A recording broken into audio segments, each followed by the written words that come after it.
राधे राधे दोस्तों, कैसे हैं आप सब। आप देख रहे हैं हमारा चैनल राशिफल और तंत्र। मैं आपकी दोस्त सिया और आज हम एक ऐसे रहस्यमयी भविष्यवक्ता के बारे में बात करेंगे जिनकी भविष्यवाणियों ने सदियों से दुनिया को हैरान और रोमांचित किया है। नास्ट्रेडमस। हमारे साथ है आशुतोष जी, जो विस्तार से इस पर चर्चा करेंगे। हाँ, सिया।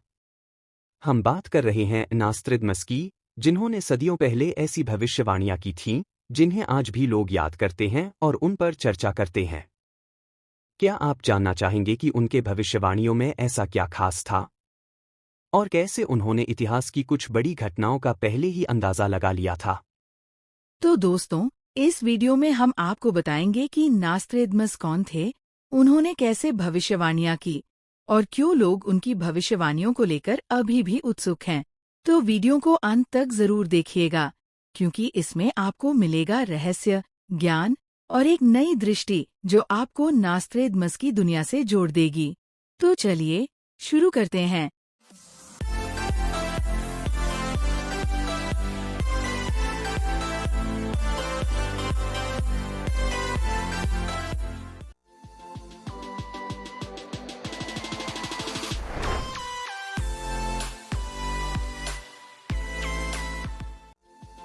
आशुतोष जी, नास्ट्रेडमस को लेकर लोगों में इतनी दिलचस्पी क्यों है?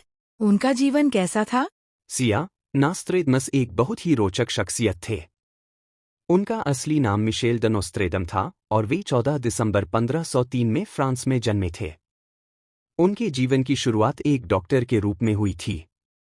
उन्होंने यूरोप में फैल रही प्लेग महामारी के दौरान बहुत से लोगों की मदद की, लेकिन बाद में उन्होंने ज्योतिष विद्या में गहरी रुचि लेनी शुरू की।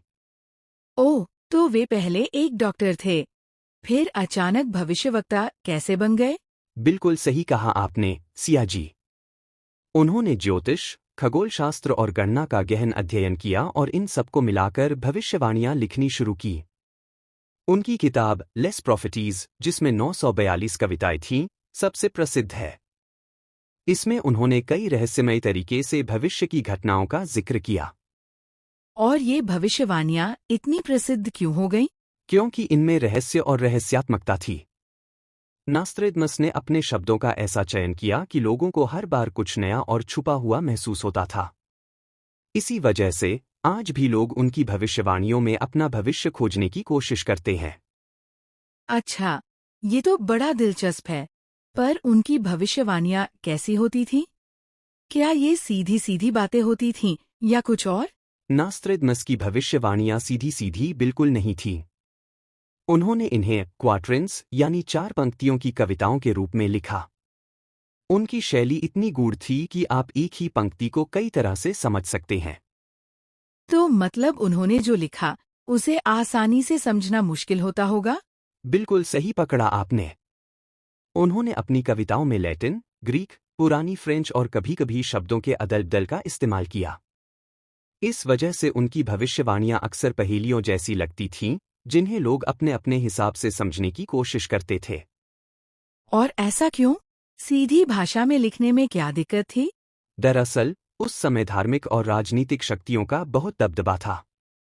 अगर वे सीधे सीधे भविष्यवाणियां लिखते, तो उन्हें ईशनिंदा के लिए सजा मिल सकती थी। इसलिए उन्होंने अपने शब्दों को गूढ़ और रहस्यमयी बना दिया, ताकि जो लोग सच में समझना चाहते हैं, वही उसे समझ सकें। ओह, इसीलिए उनकी कविताएं आज भी इतनी चर्चा में रहती हैं। कोई खास उदाहरण दे सकते हैं उनकी शैली का? हाँ, जैसे उनकी एक कविता थी जिसमें जुड़वा टावर का जिक्र है। लोग मानते हैं कि ये 9/11 के हमले की भविष्यवाणी थी। उनकी कविताएं इतनी रहस्यमयी होती हैं कि लोग उन्हें अलग अलग घटनाओं से जोड़ते हैं। आशुतोष जी, नास्ट्रेडमस ने जो भविष्यवाणियां की थीं, उनमें से कुछ तो बहुत ही चर्चित हुईं। क्या आप हमें कुछ ऐसी प्रमुख भविष्यवाणियों के बारे में बता सकते हैं जो मानी जाती हैं कि सच साबित हुई? जरूर, सिया। नास्ट्रेडमस की भविष्यवाणियां इतनी गूढ़ थीं कि लोग उन्हें हर दौर की घटनाओं से जोड़ते रहे हैं। उनमें से कुछ भविष्यवाणियां ऐसी थीं जिन्हें बाद में सच माना गया। सबसे पहली, फ्रांस की क्रांति की भविष्यवाणी। नास्ट्रेडमस ने लिखा था गरीब लोग एक दिन राजा के खिलाफ उठ खड़े होंगे और उसकी सत्ता को समाप्त कर देंगे। यह भविष्यवाणी बाद में 1789 में हुई फ्रेंच रिवॉल्यूशन से जोड़ी गई, जब जनता ने राजा लुई 16वें को सत्ता से हटा दिया। वाह, ये तो बहुत दिलचस्प है। और कौन सी भविष्यवाणियां सच साबित मानी जाती हैं? दूसरी प्रमुख भविष्यवाणी थी हिटलर के उदय की। नास्त्रेदमस ने एक भविष्यवाणी में हिस्टर नाम का जिक्र किया, जिसे लोग बाद में एडोल्फ हिटलर से जोड़ने लगे। उन्होंने लिखा था, एक आदमी हिस्टर के नाम से आएगा जो दुनिया को तबाही की ओर ले जाएगा। भले ही यह शब्दशः सटीक नहीं हो, लेकिन लोग इसे हिटलर से जोड़ते हैं क्योंकि उसकी वजह से द्वितीय विश्व युद्ध हुआ और लाखों लोग मारे गए। तो उन्होंने हिटलर के बारे में भी भविष्यवाणी की थी। और कोई भविष्यवाणी जो बहुत चर्चित हो? हाँ, तीसरी बहुत प्रसिद्ध भविष्यवाणी थी 9/11 के हमले की। नास्त्रेदमस ने एक क्वार्ट्रेन में 2 स्टील के पक्षी आसमान में टकराएंगे और बड़ी तबाही मचाएंगे जैसी बात लिखी थी। इसे 2001 के वर्ल्ड ट्रेड सेंटर के हमले से जोड़ा गया, जब 2 हवाई जहाज़ों ने न्यूयॉर्क में वर्ल्ड ट्रेड सेंटर की इमारतों को टक्कर मारी। ये बातें बिल्कुल सटीक नहीं थीं, लेकिन लोगों ने इन्हें इसी घटना से जोड़ा। यह सब सुनकर तो ऐसा लगता है कि नास्त्रेदमस की भविष्यवाणियां किसी तरह सही साबित होती रहीं। पर ये सच में भविष्यवाणियां थीं या बस लोगों ने इन्हें जोड़ लिया? आशुतोष जी, नास्त्रेदमस की भविष्यवाणियों की सत्यता पर बहुत से लोग सवाल भी उठाते हैं। क्या ये भविष्यवाणियां सच में सही थीं या फिर बस लोगों ने इन्हें अपनी अपनी तरह से समझा? बहुत अच्छा सवाल सिया। नास्त्रेदमस की भविष्यवाणियां इतनी गूढ़ और रहस्यमयी होती थीं कि लोग उन्हें कई तरीकों से समझ सकते थे। उनकी कविताओं में शब्द और वाक्य ऐसे होते थे कि वे कई मायनों में व्याख्या की जा सकती थीं। यही कारण है कि उनकी भविष्यवाणियां आज भी चर्चा का विषय हैं। तो क्या आप कह रहे हैं कि उनकी भविष्यवाणियां असल में भविष्य की घटनाओं की सटीक भविष्यवाणी नहीं थीं? हाँ, कुछ हद तक यही कहा जा सकता है। नास्त्रेदमस ने अपनी कविताओं में संकेत और प्रतीक दिए थे जो सीधी भविष्यवाणी से ज्यादा प्रतीकात्मक थे। उन्होंने कभी भी घटनाओं की तारीख, समय या स्थान साफ साफ नहीं बताया। उनके शब्दों का मतलब समय और संदर्भ के साथ बदल सकता था। इस वजह से लोग उनकी भविष्यवाणियों को अलग अलग तरीकों से समझते रहे हैं और कई घटनाओं से जोड़ते रहे हैं। मतलब, ये एक तरह की अलग अलग व्याख्याओं का खेल है। बिल्कुल सही। जब कुछ बड़ा घटित होता है तो लोग उनकी भविष्यवाणियों में उसे ढूंढते हैं और फिर कहते हैं कि नास्त्रेदमस ने इसकी भविष्यवाणी कर दी थी। लेकिन सच ये है कि उनकी भविष्यवाणियां काफी हद तक व्याख्या आधारित होती थीं। तो इसलिए लोग उनकी भविष्यवाणियों को लेकर अभी भी चर्चा करते हैं, क्योंकि हर कोई उसे अपने नजरिए से देखता है। सही कहा आपने, सिया। यही तो उनकी भविष्यवाणियों की खूबसूरती और रहस्य है। उनकी बातें ऐसी हैं जो हर युग में नई कहानी बुन सकती हैं। आशुतोष जी, हमने देखा कि नास्त्रेदमस की भविष्यवाणियों को लोग अलग अलग तरीकों से समझते हैं, लेकिन उनकी भविष्यवाणियों पर विवाद भी बहुत हुआ है। क्या आप हमें इसके बारे में बता सकते हैं? हाँ सिया, नास्त्रेदमस की भविष्यवाणियों को लेकर विवाद और आलोचना भी काफी हुई है।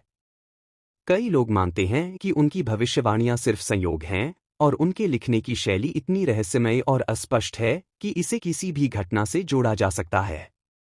तो इसका मतलब क्या हुआ? उनकी भविष्यवाणियों पर भरोसा नहीं किया जा सकता? देखिए, भरोसा करना या न करना पूरी तरह से व्यक्ति पर निर्भर करता है। लेकिन आलोचकों का कहना है कि नास्त्रेदमस ने अपनी कविताओं में ऐसे शब्दों का इस्तेमाल किया जो बहुत ही सामान्य और व्यापक थे।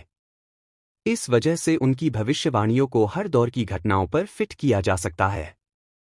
तो उनकी शैली के कारण लोग उनकी भविष्यवाणियों को जोड़ते हैं, लेकिन आलोचक इसे अंधविश्वास मानते हैं? बिल्कुल सही कहा आपने। कुछ लोग नास्त्रेदमस की भविष्यवाणियों को अंधविश्वास मानते हैं और कहते हैं कि उन्होंने बस अपनी कल्पना का इस्तेमाल किया था, जिसे लोग आज भी सच मानते हैं। जबकि कुछ लोग उन्हें धार्मिक और आध्यात्मिक दृष्टिकोण से देखते हैं और मानते हैं कि नास्त्रेदमस को ईश्वरीय दृष्टि प्राप्त थी, जिससे उन्होंने भविष्य को देखा। ओह, तो यही वजह है कि नास्त्रेदमस की भविष्यवाणियों पर इतने विवाद होते हैं। हाँ, सिया। विवाद इसलिए भी होता है क्योंकि बहुत सी भविष्यवाणियां कभी सच साबित नहीं हुई। उनके समर्थक कहते हैं कि उनकी हर भविष्यवाणी को समझने का सही समय आना बाकी है, जबकि आलोचक इसे सिर्फ एक पलायनवाद मानते हैं। अच्छा, तो ये एक बहुत ही मिश्रित दृष्टिकोण है। कोई नास्त्रेदमस को महान भविष्यवक्ता मानता है, तो कोई उन्हें सिर्फ एक कवि। हाँ, यही तो नास्त्रेदमस का रहस्य है और इसी वजह से उनकी भविष्यवाणियां सदियों से लोगों को आकर्षित कर रही हैं। तो दोस्तों, आज हमने जाना कि कैसे नास्त्रेदमस की भविष्यवाणियों ने सदियों से लोगों को आकर्षित किया और उनके बारे में आज भी चर्चा होती है। उनकी गूढ़ कविताएं, रहस्यमयी शैली और विवाद ने उन्हें एक ऐसा व्यक्तित्व बना दिया है जिसे लोग आज भी समझने की कोशिश कर रहे हैं। नास्त्रेदमस की भविष्यवाणियां चाहे सच हों या नहीं, लेकिन उन्होंने हमें ये सिखाया कि भविष्य की कल्पना करना भी एक कला है, और शायद इसीलिए हम उन्हें एक रहस्यमयी भविष्यवक्ता के रूप में याद करते हैं। दोस्तों, अगर आपको ये वीडियो पसंद आया हो तो इसे लाइक और शेयर जरूर करें और हमारे चैनल राशिफल और तंत्र को सब्सक्राइब करना न भूलें, ताकि आपको और भी ऐसे ही रोचक और रहस्यमयी वीडियो मिलते रहें। और हाँ, अपनी राय हमें कमेंट्स में जरूर बताएं कि आपको नास्त्रेदमस की कौन सी भविष्यवाणी सबसे रोचक लगी। हम फिर मिलेंगे एक नई जानकारी के साथ। तब तक के लिए राधे राधे।